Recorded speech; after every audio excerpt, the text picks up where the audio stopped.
someone else. Now the judge takes him head on. What is wrong with you? With me? I'm looking at you. Nothing, ma'am. No, there's something wrong with you. What did you do with the money? This is Judge Judy. 19-year-old Chloe Raymond Smith is suing Alfonso Cruz for the return of money she paid towards a car he sold to someone else. Judge, this is case number 82 on the calendar in the matter of Raymond Smith versus Cruz. Parties have been sworn in. Ms. Smith, it is your claim that the defendant scammed you out of $3,200 that you paid him for a car that he was selling. Yes, ma'am, it is. Let's start with how you've located this car. I located this car through Facebook Marketplace. If you've ever used Facebook Marketplace before, it's just you could buy and sell anything through there. Ms. Smith, you found the car through Facebook Marketplace. Yes. Do you have the copy of the ad? I have it in my phone. I would have to go back, but it got deleted pretty shortly after. So the ad itself after. Well, why would it get deleted? After we signed the agreement, the ads got taken down. This all just happened in September. Mm-hmm. Do you have a copy of the, what do you mean with you? Where is it? I've never took a picture of it, never took a photo of it. I just took it off the marketplace as agreed on the agreement, and that was it. Okay. So you found this on Facebook Marketplace a month or so ago, maybe 6 weeks ago. You decided you wanted to buy it. And how did you contact Mr. Cruz? I messaged him through Facebook. Do you have that? Yeah, I have all the... Just a second. I'd like to see your first contact with him on Facebook. On Facebook, I would have to go through my phone, but we pretty much used our phone numbers to contact each other through the whole time and make all of our agreements and everything. Get it. We got it. Get me. We got it. Just give me 1 second. I'm sorry. Oh, it's actually right here. And it's going to be the first one right here on the top, and it has the date and everything. Just a second.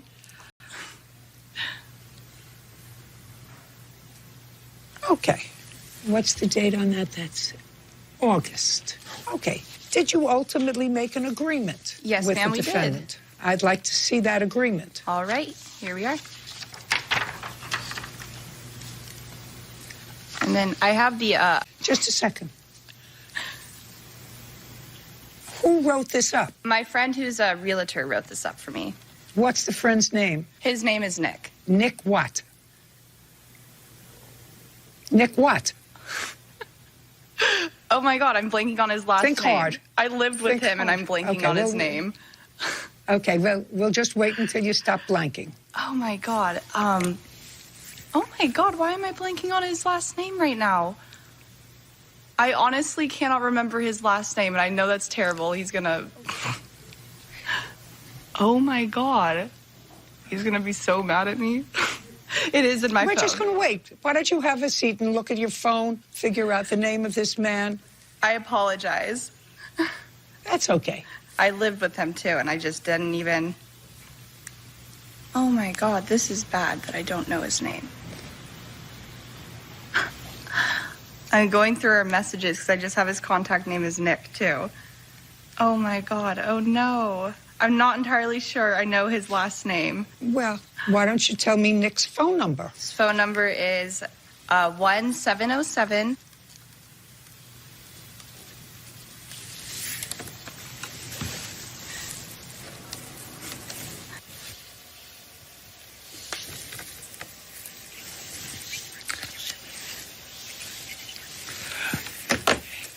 Does Nicholas Coe or Poe sound familiar to you? Yes. Yes, it does. Got it. Right. He's in Mexico right now, too. Now, it is your claim that between September and October, you paid Mr. Cruz $3,200, which was the entire amount that you had agreed on to purchase the car. You made payments. I'd like you to show me proof of each one of those payments. They were made out through Venmo and Zelle, so I have all of them from both of those. And then here is some of them. And then I could just keep on putting up the papers. Just tell me when you're ready. No, I just want to see Alfonso Cruz. Keep going. I think this Go one ahead. actually has all the payments on it made. Yeah, and these are confirmation codes. And the last payment was when? October 3rd. And what happened after you made the last payment, Miss Smith? I went down to because I work full time and I live 6 hours away. So I made an appointment with my tow company that I have through my mechanic to pick up the car. And I went down there to pick up would have because I know it wasn't running. And then I got down there and I told Alfonso I was going to come over and check out the car. And then he called me and told me the car was gone. And just literally that's it. Like told me the car was gone and then hung up the phone. Had you ever met him before? No, which I know was not smart on my Listen, end. Is this the first time that you're meeting him? Yes, ma'am. Is that right, Mr. Cruz? Yes, ma'am. What is wrong with you? With me? What is wrong with you? With you. I'm looking at you. I'm What is good. wrong with you? Nothing, ma'am. No, there's something wrong with you. What did you do with her money? Well, I still have What it. did you do with her money? I still have it. You have it. Yes, ma'am. Well, why didn't you give it back to her when you sold the car to somebody else? I told her that she can come and pick up the money, but that was it. And I sold the car to someone else. Well, do you have the money with you? Oh, no, ma'am. No. Where is it? Next to my nightstand, Where actually. is it? Home next to my nightstand. In an envelope. Really? Who else lives in your home? My brother. My father. That's about it right now. Who did you sell the car to? Close friend. Really? You getting an appearance fee for appearing on this program today? Yes, ma'am. I believe so. Oh, it's not an answer. That's What do you mean I you was believe told. so? That's what I was. This is what I'm telling you, Mr. Cruz. We're going to hold your appearance fee until you get the envelope and give it to her. If you don't get the envelope and give it to her, do you understand, Mr. Cruz? Then I'm going to enter a judgment in her favor in the amount of $3,200. You don't get to keep both. We understand each other, Mr. Cruz? Yes, ma'am. Do we understand each other, Mr. Cruz? Yes, ma'am. This case is over. Goodbye. Really? Goodbye. That's it. That's what I'm telling you. Did you understand my ruling clearly? Oh, yes, I did, ma'am. I just thought there was more to it. Perfect. Perfect. There's no more to Agreed. it. Goodbye. Bye. Have a great day. This case is concluded. Parties are excused. I mean, I knew that I was doing a risky thing to start with. She wanted me to send it through an online payment. Definitely knew that, but you know, it was one of those things where it was like too good I don't do that. I just have cash. I'd rather just give it to her up front. that I just like saw that car was looking for so long, and I like had to have it. When she didn't want to come pick it up, she decided just to take me to court. Cash is king. Meet them in person. Yeah, just come with cash up front. Cash is king. All parties in the matter of Riccio versus Joseph. Step to the podium, please. Paulo Riccio is suing fellow motorist Jerome Joseph for a rear-end collision on the freeway. Accident. Yes. Not an on purpose, an accident. And you were the first car in a three-car collision. The defendant was the last car. Yes. So you are suing him for the cost of the repair to your car. Yes. August 28th at what time, sir? It was around 4 o'clock p.m. Where? So it was off of the 91. Highway, freeway? Yes, 91 freeway. What were the weather conditions? It was clear and sunny. And what kind of car were you driving, sir? So I was driving a 2016 white Subaru Forester, What insurance carrier did you have? State Farm. And what kind of car were you driving, Mr. Joseph? I was driving a Prius at the time.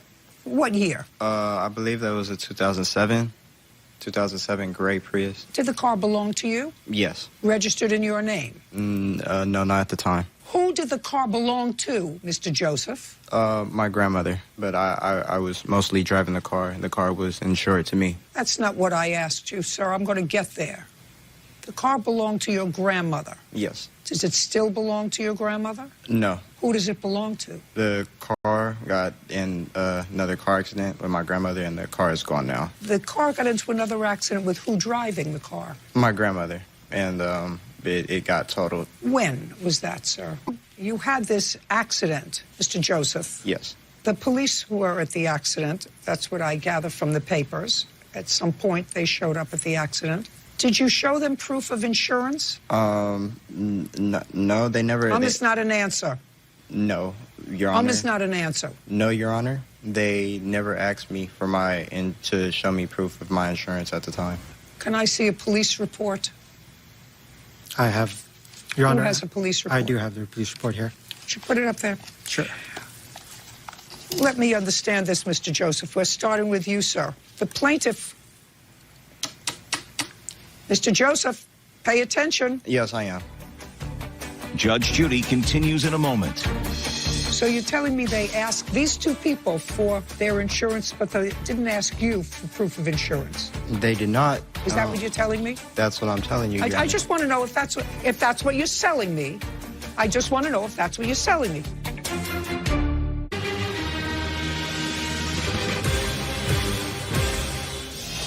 Paulo Riccio claims fellow motorist Jerome Joseph is at fault for a rear-end pileup on the freeway. Now, you were the third car. I read your answer. It appears that the plaintiff was the first car, traffic was stopped. Your answer says you looked away for 2 seconds. When you looked back, you saw that traffic was stopped. You tried to stop, and you couldn't, and you hit the car that was directly behind the plaintiff's, pushing that car into his. Is that what I'm reading from the complaint and answer, Mr. Joseph? That's what you're reading, but that's not the truth, Your Honor. Well, that's what you said. Let's see what you say in your answer. The Infinity driver, that's the one in front of you, wasn't prepared when the plaintiff braked and ended up slamming into the back of the plaintiff's car. My insurance company, Progressive. Do you have any papers from Progressive, by the way? Not at the moment, Miss. May I see the police report? Are you asking it for me? No. Oh. He's got it up there. Okay. I'd like to see it.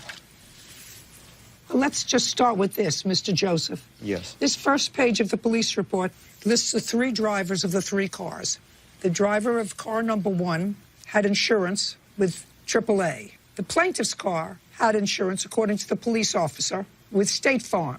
You were asked the same question, and it's written. So you're telling me they asked these 2 people for their insurance, but they didn't ask you for proof of insurance? They did not. Is that what you're telling me? That's what I'm telling you, Your I Honor. just want to know if that's what you're selling me. I just want to know if that's what you're selling me. That they asked the person who got hit first, the second car that was hit by you, they asked them for insurance, but didn't ask you for proof of insurance. I just want to know what you're selling me, Mr. Joseph. That's what you're selling me, right? What I'm telling That's you right. is yes, that did happen. And, you know, if they did ask me for my insurance and I did tell them no, don't you think I would have got cited for that as well? No, not if they were being nice to you. Not if they were being nice to you. They wrote in proof of insurance, none, not cited. So what I'm telling you was the police were being nice to you. Judge Judy continues in a moment. Driver 1, that was you, was driving at a speed too great for existing traffic conditions. As a result, P1 could not stop his car, P1 is you, before subsequently colliding rear. Do you think the police made that up? Real cases, real people. Judge Judy. Paulo Riccio claims fellow motorist Jerome Joseph, Freeway. Now, let's see the rest of the police report, please. So the next page will be the statements. It was in the complaint.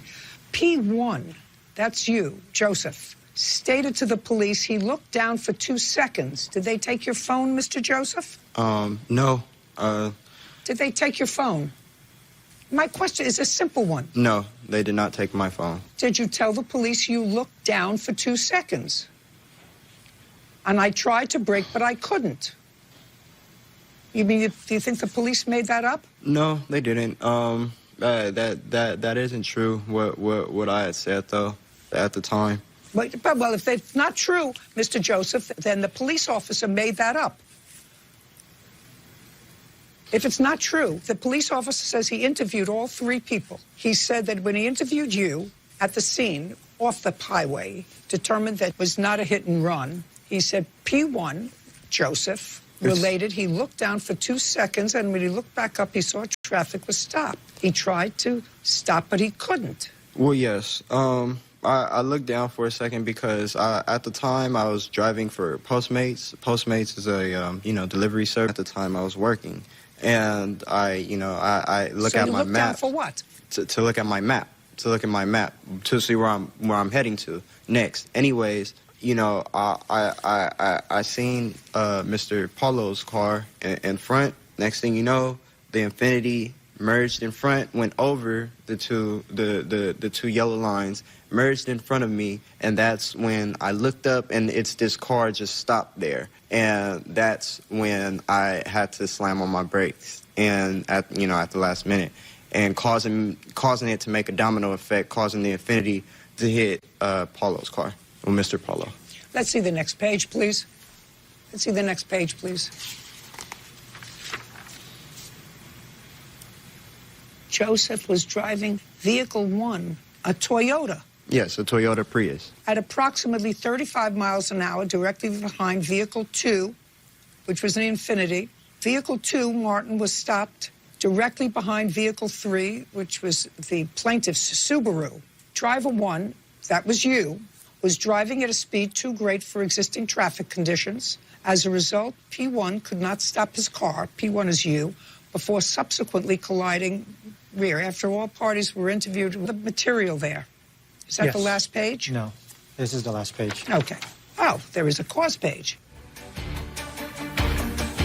Judge Judy continues in a moment. Closed captioning sponsored by. Want justice? Go to judgejudy.com. Like us on Facebook and follow us on Twitter. Now, according to the police that responded to this scene, Mr. Joseph was the cause of the traffic collision. That would be you.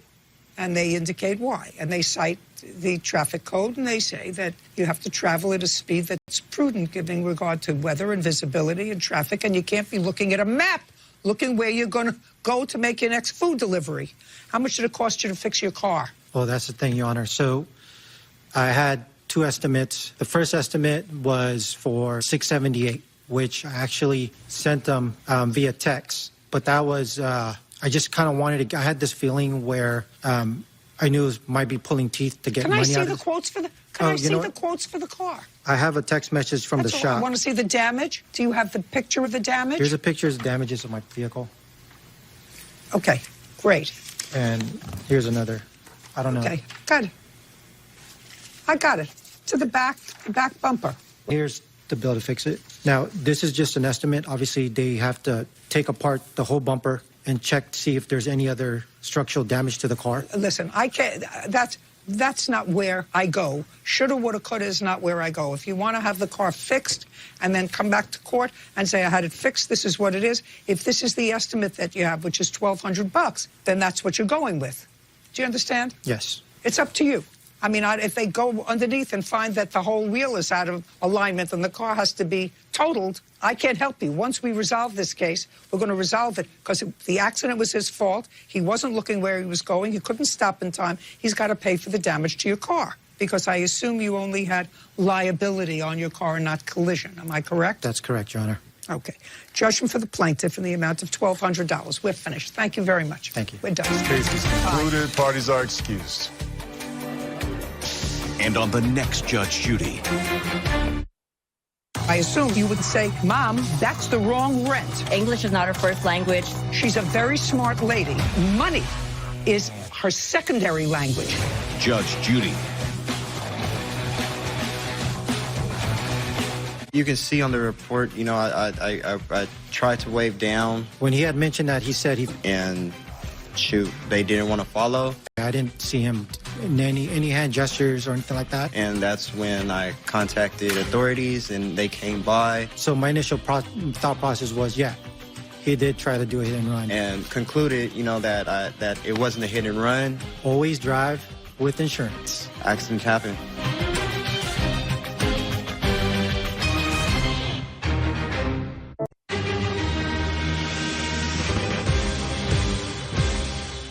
Things were sort of tense. She says her roommates got pushy. We got into a disagreement and an argument over my boyfriend, the fact that they didn't like him and they didn't want him over anymore. They were there for multiple days on end. It wasn't like he just came to visit.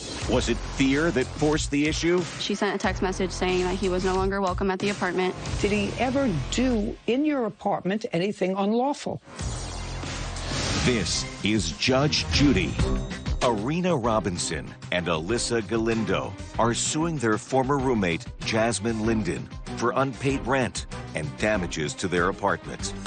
Judges, case number 140 on the calendar in the matter of Galindo Robinson versus Linden. Parties have been sworn in.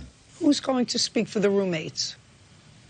Oh, I will. And your last name was a roommate of the two of you, and I believe there was one other person? Yes, Your Honor. One other person? Yes, it was Alyssa. Okay. And did you all move in at the same time? Yes, we did. We moved in on October 15th. Did you sign a lease? Yes, we did. You said you moved in on October 15th. Of 2019? Correct. Did all four roommates sign the lease? There was only 3 roommates total, and yes, we are all on the lease. And what was the duration of the lease? It was a 10-month leasing term. There came a time when there was a problem with the defendant and her relationship with the two of you. And from what I gather from the complaint and the answer, that emanated from the fact that she had a boyfriend, and there was a post that her boyfriend made that you felt was compromising. Definitely. And you brought it up to her, and subsequent to that, things were sort of tense. The boyfriend didn't come around anymore. And sometime in May of this year, the issue of the photograph, the posting came up again. There was an argument, and the defendant left. That was in May, correct? Correct. May 21st, 2019. Okay. And she had already paid her rent for May. Correct. Her portion of the rent. And what was your portion of the rent, Miss Linden? Me and Arena both shared it. It was $780 for both of our rooms. Alyssa paid a little bit more, $80. You paid? Plus utilities. And you had paid May's rent? Yes, Your Honor. And when you moved out, you'll tell me about that. So I moved day out in May that you... Yeah. I didn't ask you yet. Okay. You continued to pay rent for the month of June, even though you weren't living there, right? Yes. There's no issue that she paid the month of June, correct? No, correct. So she paid May, and she wasn't there for part of the time in May. She paid June's rent, and she wasn't there at all. She paid the month of July. Correct. Pursuant to her lease. Correct. And her agreement, even though she wasn't there at all. Did you have your own room? Yes, I did. Did you have your own room, Miss Robinson? Yes, I did as well. So it was a 3-bedroom apartment. Correct. For the month of June and July, I want you to be very careful about how you answer this question. Did anyone sleep in Miss Linden's bedroom? No, they did not, Your Honor. Is what you're telling me that there was no overnight guest in Miss Linden's apartment, June or July? No, there was not anybody in her room, Your Honor. I'm not talking about living there. I'm talking about stayed over in her room. No, we did not have anybody at the house in those months that did sleep over. The month that she did not pay, which was the last month, and there was a prorated piece of that, how much was her prorated piece of rent? $56. Your complaint alleges money owed for prorated rent and apartment damage, and that figure you give me of $556 is what you are suing for. What do you allege the apartment damage was? We got receipts back with invoices saying that they replaced the entire carpet all throughout the house, along with closet doors, paint, and cleaning fees. Just to say, well, that's not my question to you. Is what you're saying that the $556 includes what the building is charging for taking out of security and charging for you? I didn't ask you that. I asked you what her prorated share of rent was that you are claiming that she owes you. That can't be the same figure as damages. Prorated amount would be, if it was split between the 3 of us, I believe it was a figure of $1,200. And with that, split between 3 people would be $400 each. Are you talking about her prorated share of rent? Yes, till August 14th, not including the damages. Did you live there in August? We did not. We moved out July 25th. Of 2019. She was already paid through the month of July. Yes, and then we still had the prorated amount until the end of August 14th. And we also have evidence here saying that she stated that we will all be obligated to pay. The text on July 25th to show me, you said in your answer that you have a text from one or both of the plaintiffs that said if you dropped off the keys, you would not owe any more money. That is correct. Do you have that text? I do. I'd like to see it. This is part of it, and there's another page. There's actually 2. Who sent that to you? Arena did. Arena is? Arena Robinson, one of the plaintiffs. Okay. If you want to return the I'd like to see the next part. And the last page is where I stated that my keys were turned in. Did you have security deposit when you moved in? We did. It was $199 and we split it 3 ways. $199? That is correct, Your Honor. When did you give the building notice, Miss Robinson, the lessor of the apartment that you were living in, that you were moving? We gave them notice on July 14th, 2019, on a 30-day notice. Your lease was up in August. Yes, we actually moved into a new apartment, and in order to get all of our finances straight, we moved in a little bit earlier than our lease was up, but we still continued to pay at the prior apartment. On condition that you were out on the 25th. That was the condition. Yes, we left on the 25th. Of letting you out of your lease. Yes. Yeah. Okay. You didn't have cats, did you? I did not. You did not have cats. You have a cat. They both do. We both do. No, you have a cat, Miss Robinson. We do, yes. Yeah, both have cats. And there was some cat damage in the apartment that they're claiming. The other damage you mentioned was a hole. Now, do we know how that hole happened? Yes, we do. It was from all of our mounted TVs. We had 3 mounted TVs in the apartment. 4. Sorry. Okay. And how much did they charge you for spackling that hole? We spackled it ourselves. Okay. I'm going to get to your counterclaim. Your counterclaim is silly. It's dismissed. Oh, my counterclaim, Your Honor, if I can. Your whole counterclaim is dismissed. I know. I just wanted to. It's mainly just about the damage to my couch that their cats did, and that they did. Okay. There's a burn mark on it from them smoking on it, and their cats from scratching on it. Okay. Your counterclaim is dismissed. Okay. Now, I want to hear about the event that caused you to move out. I'm going to consider that and whether or not you have any part of paying rent after you paid for both May, June, and July when you weren't there, and they moved out themselves in the month of July. Yeah. You want to briefly tell me about that event that you say you felt unsafe, so you moved out? Let me hear. Yeah, so we, in May, at the end of May, we got into a disagreement and an argument over and I took that, and the way that she had worded her text message that... You have to tell me, not that they didn't like him. I want to know who said what to whom. Arena. Somebody said Arena said to you. Yes, she sent a text message because he was going to come up there that week, and she sent a text message saying that he was no longer welcome at the apartment, and that neither one of them wanted him up at the apartment, and that the lease was up in August, so I'm sure I had plans to move out, and so, good. Sorry. Okay. Just speak slowly, not like you're speaking to a contemporary, but to an elderly person. Okay. They sent you a text message. I would like to see the text message that Arena sent you.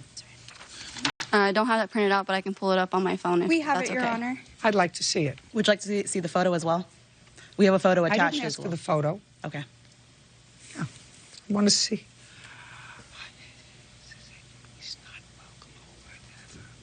Okay. So my question to you, Miss Robinson, and Galindo? Yes. Is that your last name? Yes. Did the defendant's boyfriend ever do anything to either of you, either inside or outside of the apartment that the 3 of you shared? As far as... Miss Galindo? No. Just a second. That's a question.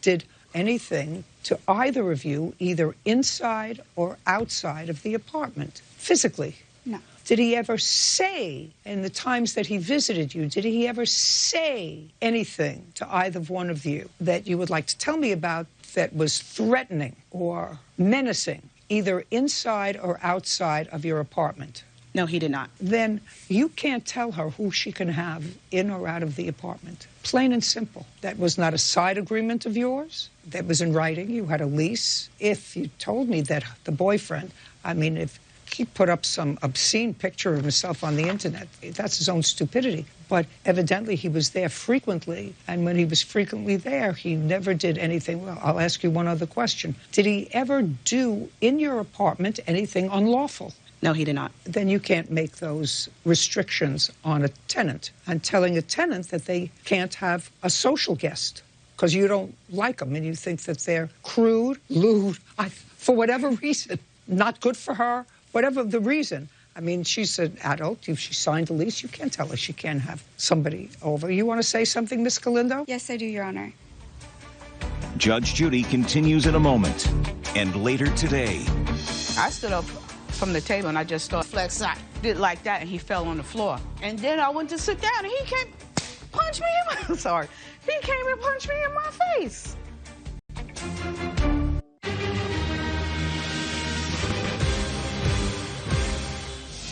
Arena Robinson and Alyssa Galindo claim former roommate Jasmine Linden owes for rent and damages to their apartment. Alyssa is countersuing for the return of rent, storage fees, and a damaged couch. Well, you want to say something, Miss Galindo? Yes, I do, Your Honor.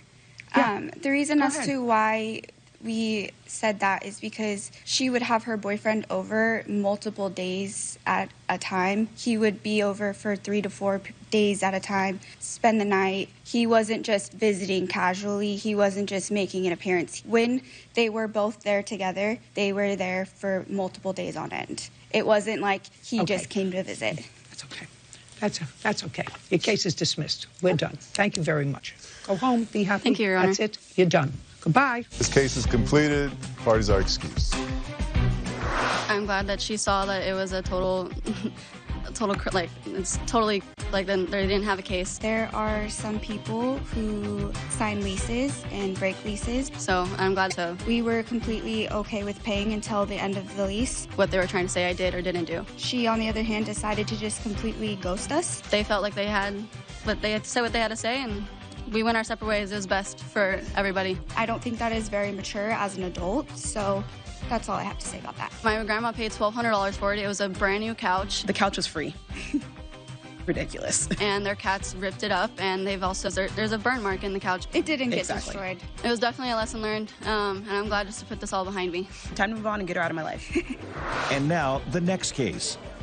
All parties in the matter of Larry versus Harrington. Step forward, please. Regina Larry is suing her former friend, Darren Harrington, for punching her in the face during a get-together at a friend's house. Miss Larry, it is your claim that the defendant, who you knew, assaulted you. Yes. By punching you in the face. Yes. Mr. Harrington acknowledges that he punched you in the face. Mr. Harrington said he was acting in self-defense. Okay. When did this happen? I believe it was his birthday, August 16th. 2013? Yes. And there was a party? Well, yeah, there was a little get-together. How many people? There was, what, 5 of us, 6 of us? Besides you and the defendant, who else was there? It was Vincent, it was Lala, it was Dougie, and my brother came in afterwards. PM. Tell me what happened. We were at first we were playing cards, and after cards, we everybody started doing their own thing. I stood up from the table and I just started dancing, and Darren touched my behind. And then, he did? Yes. And with a reflex, I did like that, and he fell on the floor. And I told him, don't you ever disrespect me like that again. He said, all right, I got this. All right, I'm sorry. And then I went to sit down, and he came punch me in my, sorry. He came and punched me in my face. Okay, go ahead. How in the world, how big she is, why I want to fight her? What? She bigger than me. Why I want to start a fight with her? Let's start out with, you were at Vincent's You house. was at Vincent's house, yes. She got up to dance. Yes. And she was dancing. Yes, yes. Did you touch her behind? I ain't touch her behind. Where did you touch her? I ain't touch her, she touched me. Judge Judy continues in a moment. Had you ever had trouble with Miss Larry? No. Could you think of any reason why she would just come over if you had no trouble with her She was and drunk. slap you? She was drunk. What about you? Real cases, real people. Judge Judy. Regina Larry says former friend Darren Harrington punched her in the face during a get-together. Darren claims You were at Vincent's You house. was at Vincent's house, yes. She got up to dance. Yes. Did you touch her behind? I ain't touch her behind. Where did you touch her? I ain't touch her, she touched me. Okay, so she was up there dancing. She was dancing. And what were you doing? I was by the kitchen, by the sink. I turned around. Was she dancing in the kitchen? She was dancing, yes, ma'am. In the kitchen? Yes, she was dancing in the kitchen. Is that where you were dancing? No, ma'am. I was at the table. We were playing Which cards. table? At the dining room table. There's a kitchen and there's a dining room. We were playing cards at the dining room table. I just got up out my seat and just started dancing. Just a second. So what you're saying is that this all transpired in the dining area? Yes. Was it in the dining area or the kitchen? It was in the kitchen. Kitchen. Okay, so what happened in the kitchen, Mr. Harrington? I was by the sink. I turned around and she hit me in my face for no reason. Then she threw me on the ground. My friend Vincent, he the one grabbed her, so his friend grabbed me. So she started trying to come at me, then that when I had swung on her for self-defense, because she was going to try to kill me. Yeah. Mr. Harrington, had you ever had trouble with Miss Larry? No. Then could you think of a reason why she would hit you? She started everything, the whole day. No, I'm just asking, could you think over to if you had no trouble with her? She was and drunk. Slap you? She was drunk. What about you? I was tipsy. You were tipsy? I was tipsy. You would all had something to drink that day. And she the one bought it. Good. I don't care who bought them. Good for her. Why didn't you buy the drinks? Because my birthday. Okay. Miss Larry, who is this gentleman? That's my brother. He came in afterwards. I was bringing... So he wasn't there? Well, yes, he was there. When it happened? Yes. Would you stand up, please, sir? What is your last name? Larry. Okay, Mr. Larry. You know Mr. Harrington for a long time? Not that long. How long? A couple of months. I just knew that he was friends with my sister. Okay. Did you see this incident? Yes, I did. Were you playing cards as well? No, I was just standing by waiting for a ride home from my sister. Okay. Was she drinking? Yes, we were all drinking. She wasn't going to drive home. Well, no, I don't. Well, I was waiting for a ride. I didn't know her decision. I didn't know what she's going to make. Tell me what you observed. They were playing cards, and it came to an end, and everybody went their separate ways. And she just stood up out of nowhere, and she just started dancing. And the gentleman, Mr. Harris, touched her on the butt, and out of instinct, she just threw her arm back, fell to the floor. She approached him, said, "Don't touch me in that way again," and that was that. As she went... Okay. Have a seat, please. Okay. Did you seek medical treatment? Yes, I did. I'd like to see your bill, please.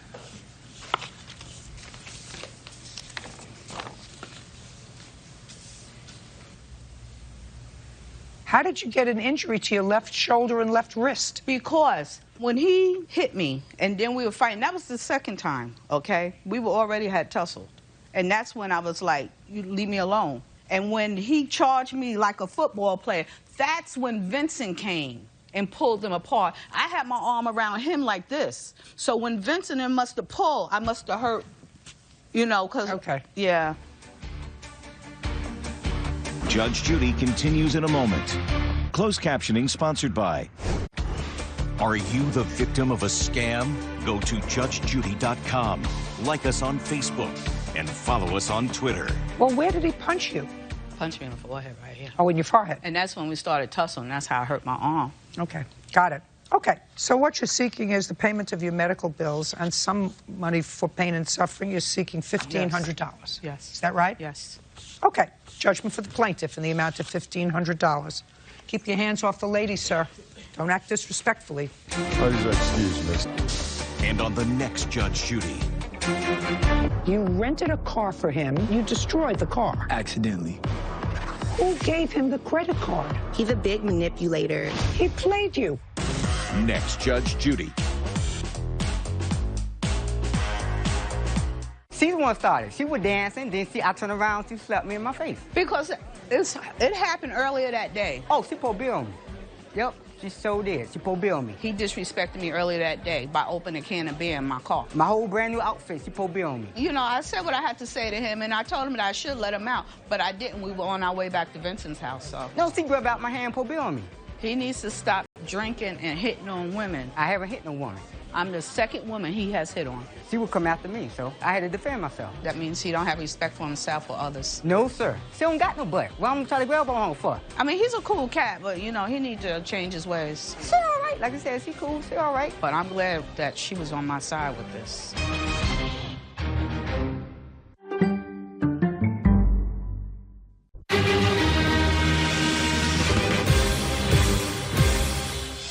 You owe him $3,950. No, I don't. The virus held up her security deposit. I missed the walkthrough because I had COVID. Into this case that you had COVID. Now a landlord holds nothing back. You want me to go to a walkthrough and infect somebody with COVID? Send your mother, send your father, send a friend. You're full of baloney. This is Judge Judy. Michelle Spaulding is suing her former landlord, Kirk Wilterding, for the return of her security deposit. Justice case number 113 on the calendar in the matter of Spaulding versus Wilterding. Parties have been sworn in. Ms. Spaulding, your case is a relatively simple one. It is your claim that the defendant owes you your security deposit back. You and your family rented a house from him. That is correct. He gave you a 60-day notice. You did, in fact, move out. and he retained $3,950 of your security. That is correct. So far correct? Okay, so Mr. Wilterding, I'm going to start with you, sir. The Spaldings rented your house. They gave you in security deposit $3,950, Correct. which you know you're supposed to keep segregated in a separate account. Do you know that? I do know that, and it was That's segregated. a yes? Good. And you can prove that to me if I needed it. Sure. Sure. Yes. In what bank did you keep it segregated? I have it in a separate account that's one of my LLCs, not a personal account. What $150? My account. And I actually sent them a copy because they asked for it. Then I'm just asking you, why can't you tell me what bank you have their $3,950 in? It's Wells Fargo. Okay. Let's proceed a little further. According to you, you had a girlfriend, you were moving to California, you lived in your house for a couple of years, then you moved with your girlfriend, then COVID struck, and you decided you wanted to move home. They were already living in the house, you gave them a 60-day notice. That's what you wrote in your answer and swore to. Do you remember that? Correct. Good. And they did, in fact, move out. And you made a date to come with them as a result of your 60-day notice. You made a date to do a walkthrough with them before they left, which is what people do when they have a rental property so that the people are moving out, say, this is what the place looks like, and you have an opportunity to look at and say, this is my damage, and I'm going to deduct that from your security deposit. You don't have to put anything anywhere. You weren't feeling well on the day of the walkthrough. That's what you wrote, correct? Correct. And according to you, you lost your sense of smell because you had COVID. What does that have to do with the walkthrough? Well, it has to do with the walkthrough, sir, because you say by the time you entered the house and regained your sense of smell, that's what it has to do. That up. I didn't say any of that. Okay. I missed. Really? If you would like me to explain, Just a second. I missed. If I can No, explain. I'm just looking at it. I may, just a second. I may have been mistaken, so I'm going to read your answer. You said, due to COVID-19, I decided to move back into my house. I gave them a 60-day notice, and they complied. Michelle asked for her deposit back on the day they moved out. I told her she had to wait for damage checks, but you already had a date for a walkthrough that you didn't go to. I started feeling ill, so I missed their walkthrough. That's your sworn statement, sir. I have your signature on it. It says nothing about smell. Soon after that, I moved back into my house. I got COVID-19. Following my doctor's instructions, I quarantined until I felt better. It took a full month before I was symptom-free. That's what you wrote. When I finally got my sense of smell back, I knew I wasn't crazy. I can't make that up. 30 days later? The smell of dog was obvious. The smell of dog was obvious, and I needed to change the carpet and pad. That's what you swore to in your answer, sir, right? I missed the walkthrough because I had COVID symptoms. You can see I have a letter from my doctor, so I did not want to infect them. I didn't say that I didn't have smell. I don't care. And that's what... No, just a second. You owe $3,950. No, I don't. You missed the walkthrough. There's more to the story. I missed the walkthrough because I was sick. I had COVID. So you want me to go to a walkthrough and infect somebody with COVID? Send somebody in your place. Your Honor, he didn't even let us know. Send your girlfriend. So just a second. I didn't have anybody available. It's a 2-hour drive. I have nobody available. I have nobody. Send your mother. No one. Send my your mother. father. My mother lives in Minnesota. Hey, listen to me, sir. You're full of baloney because you lived in that house according to you for 2 years. I came a long way. If you'd like to actually hear the story, and I have evidence, why don't you let me talk? Listen to me. It's irrelevant to this case that you had COVID. It is totally irrelevant to this case. Why do I wear a mask then? We're not supposed to infect people. We're supposed to quarantine. Really? So Judge Judy says nobody has to quarantine. No. How many times have you had COVID? No. I've had it twice. No. Shh. No. Listen to me, sir. Listen to me. Don't talk over me. I wouldn't suggest. Well, you're not letting me talk. Why am I here? Personally, you're not letting me talk. Why am I here? Why am I here? You're here to pay $3,950 I'm not. This is just for the plaintiff. That's it. Out. We're done. This case has been concluded. Parties are excused.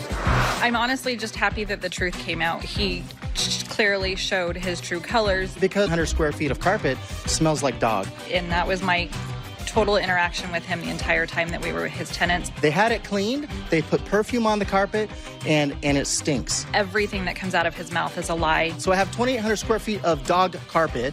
It's $6,500 to fix. So their measly deposit doesn't even cover it. I'm glad I'm done with this nightmare and I don't have to deal with him anymore. All parties in the matter of Roberts versus Patton. Step to the podium. Charles Roberts is suing Bryn Patton for the return or value of a dirt bike. Mr. Patton, I'm going to start with you, sir. Mr. Roberts had a non-running dirt bike, and you own a mechanic shop, and he asked you sometime last year if you could get the bike up and running. Correct, So far correct? Correct. So I want you to understand that Mr. Roberts, who I haven't spoken to yet, looks like a reasonably intelligent man. And you came out and you looked at the bike for the purposes of giving him an estimate as to how much it would cost to get this non-running dirt bike up and running. So far, am I correct? Yes, Your Honor. And you did, in fact, give him an estimate of what you thought, because you're the professional, of what you thought it would take to get the bike up and running. Correct? After and did a complete workup on it? No, at the house, before you took possession of the bike, he asked you for an estimate. Which we cannot provide. Did you give him? No. Well, what did you look at the bike at his house for? Actually, we just went to pick it up to get it going for him. Okay, great, great. So you went and picked it up. On what date did you pick it up? Do you recall, Mr. Patton? I don't recall the exact date, no, ma'am. Do you recall the month? April Okay, or May of Mr. last. Roberts, just give me the month that he picked up the bike. It's unclear and it's not documented. I believe it was March or April. Say it was March in your papers. That's my best recollection, Your Honor. March of 2020. Okay, so you picked up the bike, Mr. Patton, according to you, and you took it back to your shop for a diagnosis and an estimate of what it would cost to fix it. And you didn't keep that estimate to yourself because you're in business. So you relayed that estimate to Mr. Roberts. What did you tell him it would cost to fix the bike after you diagnosed it? No, I don't want to hear the word basically or like or about. Now you took the bike back to your shop. We were given the instructions to complete. I'm giving you a question, sir, and will answer. If you don't, I assume you have family who are among the 9 or 10 million people who watch this program every day. I said to you at the beginning, Mr. Roberts is an intelligent person. If I took my bike or my car into a mechanic to be repaired, and they said I have to do a diagnostic, and they took the car to do a diagnostic, then they communicate with me as to what it will cost to fix it after they've done the diagnostic. So don't give me a lot of who shot John. Judge Judy continues in a moment. Now, I'm not believing you. Okay. Well, unfortunately, I'm telling you the honest truth. Your answer belies credulity. Sir, don't look slick to me, sir. I can tell slick. Don't think of what I'm saying to you. And later today. I loaned her $1,000. The night that the big fight went down, that she wound up leaving my house, she gave me $500 that night before she left. Tell me how that happened. She went out to her car, got the $500, came and handed it to me. Is that the way it happened?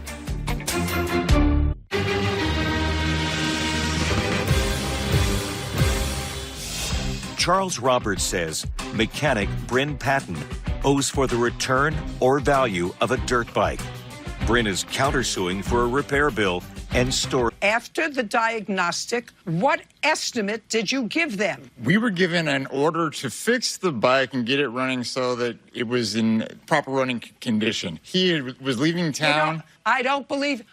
Just a second. Okay. Now, I'm not believing you. Okay. Mr. Patton, I'm not believing you, sir. Well, unfortunately, I'm telling you the honest truth. Your answer belies credulity, sir. It belies credulity. Well, Somebody had a non-working dirt bike and said, as you're quoted in your answer, whatever it costs to fix it, fix it.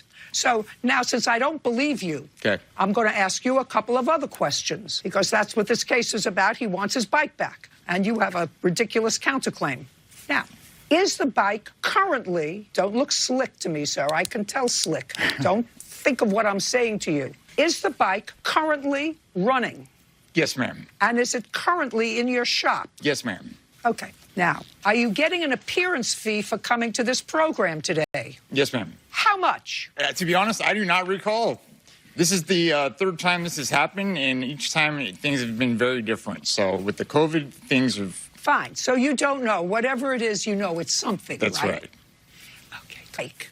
Because they're going to hold whatever that appearance fee is until we make this exchange and we have a running dirt bike. Do you understand? Absolutely. Great. Now, originally you say he came out and looked and said maybe between $300 and $400. Okay, that's a good guesstimate. You know, that never is what it is. You never get charged exactly the top end of an estimate. Right. What you say to me is, in your complaint, is that in July, so we had March, April, May, June, now in July, Brian texted me, which you have, that the cost of the repairs had increased and would be $580. Do you recall texting him that figure, sir? I texted Mr. many Patton. times.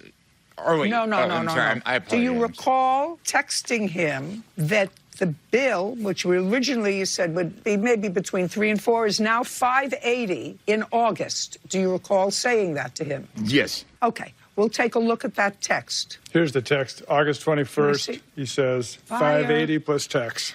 Plus tax on parts. So say the repairs was $600. Fair enough. Right? Say repairs was $600, but he said, I think I have a buyer. Forget buyer, forget any other deal. $600 with the repair. Patton's answer, Mr. Patton, I want you to listen carefully. You said I had the bike fixed within a few weeks. So that $580 plus tax on parts was a completed figure. That's what the figure was. $600, which was twice the lowest estimate that I believe that you gave him, but a couple of $100 more than the highest estimate. And according to you, you said to him, I kept asking Charles to pick up his property and pay his bill. He kept making excuses. When I told him it would cost $1,500, he complained. Why would it cost $1,500? Judge Judy continues in a moment. And later today, we were arguing, and I was being told that I'm not thankful for anything that he does. You were arguing. I want to know if you went out voluntarily and gave him $500 towards the $1,000 loan.